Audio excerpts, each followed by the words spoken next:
کہ تم اتنی زیادہ دیر لگا کے آئے ہو۔ قصاب نے بالکل خاموشی کے ساتھ پہلے دونوں کو دھویا، ان کے کپڑے تبدیل کیے، اس کے بعد کھانا بنایا، کھانا بنانے کے بعد نوالے بنا کے ان دونوں کو کھلایا، اس کے بعد جو بچا وہ کھا کے قصاب لیٹ گیا۔ تو حضرت موسیٰ کو سمجھ آئی کہ اللہ تعالیٰ کو یہ قصاب کیوں پسند ہے۔ ناظرین، آپ کو وہ بھی یاد ہوگا کہ جب حضرت موسیٰ علیہ السلام کی والدہ ماجدہ وفات پا گئیں تو اس کے بعد حضرت موسیٰ علیہ السلام کوہ طور پر گئے اور اللہ تعالیٰ سے ہم کلام ہوئے۔ تو اللہ تعالیٰ نے کہا، اے موسیٰ، آج دھیان سے بات کرنا، آج تمہارے پیچھے دعائیں کرنے والی ہستی نہیں ہے۔ آپ اس سے ماں کی اہمیت کا اندازہ لگائیں، اس کے مرتبے کا اندازہ لگائیں، اور اس جو کورٹ میں فیصلہ ہوا ہے یا ایک شخص ہائی کورٹ میں پہنچا کہ وہ اپنے ماں کو اخراجات نہیں دینا چاہتا، آپ خود سوچیں کہ اللہ ماں کو کیا مقام دیتا ہے، اور ہم اپنے ماں باپ کو ماہانہ خرچہ پانی دینے سے بھی انکاری ہیں۔ یہ ایک شخص کی نہیں، پورے معاشرے کی توہین اور بدقسمتی ہے جہاں کے ایسے لوگ بستے ہیں۔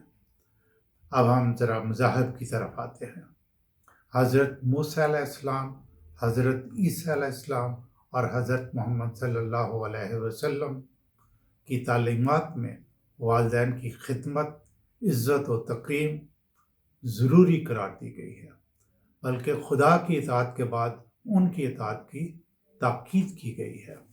ایک شخص نے حضرت محمد صلی اللہ علیہ وسلم سے پوچھا، ان کی خدمت اقدس میں حاضر ہوا اور دریافت کیا، یا رسول اللہ، سب سے زیادہ میرے حسن سلوک کا کون مستحق ہے؟ آپ نے فرمایا، تیری ماں۔ اس شخص نے کہا کہ یا رسول اللہ، اس کے بعد؟ آپ نے فرمایا، تیری ماں۔ تیسری مرتبہ اس نے پوچھا، اس کے بعد؟ تو آپ نے فرمایا، تیری ماں، تیری ماں۔ چوتھی مرتبہ جب اس شخص نے پوچھا تو پھر آپ نے فرمایا کہ تیرا باپ۔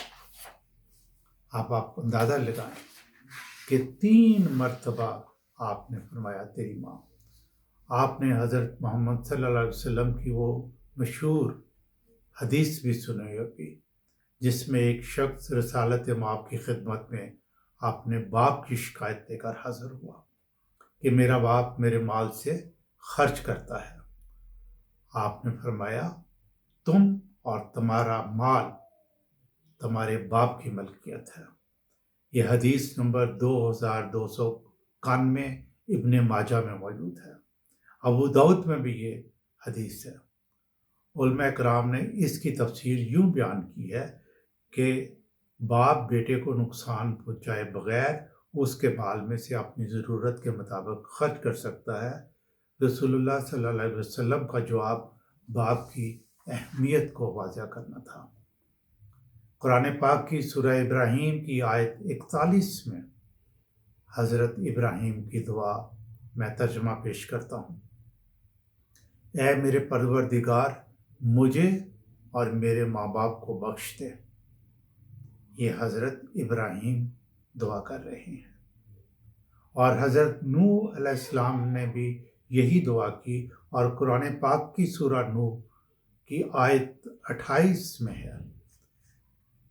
اگین ترجمہ پیش کرتا ہوں، اے پروردگار، مجھے اور میرے ماں باپ کو بخش دے۔ قرآن پاک کی بہت سی صورتوں میں ماں باپ کی اطاعت کی تاکید کی گئی ہے۔ ہمارے معاشرے میں ماں باپ کو کیوں اللہ تعالیٰ کے احکامات کے مطابق عزت و تکریم نہیں دی جاتی؟ ناظرین، آپ بتائیں، کیا یہ ہماری بد نصیبی نہیں؟ کیا ہمارا معاشرہ اخلاقی طور پر انحطاط کا شکار نہیں؟ کتنا بدبخت، بدقسمت ہے وہ معاشرہ جس میں ماں باپ اپنے بیٹے سے اخراجات لینے کے لیے عدالت کا دروازہ کھٹکھٹائیں۔ ناظرین، آپ کی کیا رائے ہے؟ اپنے خیالات کا اظہار کمنٹ سیکشن میں ضرور کریں اور ماں باپ کی عزت و تکریم اور وقار کو آپ اپ ہولڈ کریں، اس کو بلند کریں۔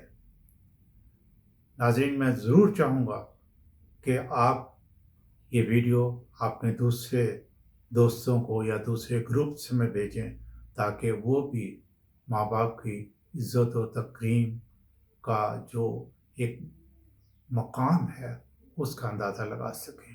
اور آپ بھی اپنے کمنٹ سیکشن میں ضرور بتائیں کہ آپ اپنے ماں باپ سے محبت کرتے ہیں، ان کی عزت کرتے ہیں، ان کو فوقیت دیتے ہیں ہر معاملے میں، تاکہ لوگوں کو پتہ چل سکے کہ ہمارے معاشرہ جو ہے وہ انعطاف پذیر نہیں۔ میں آپ کے کمنٹس کا انتظار کروں گا۔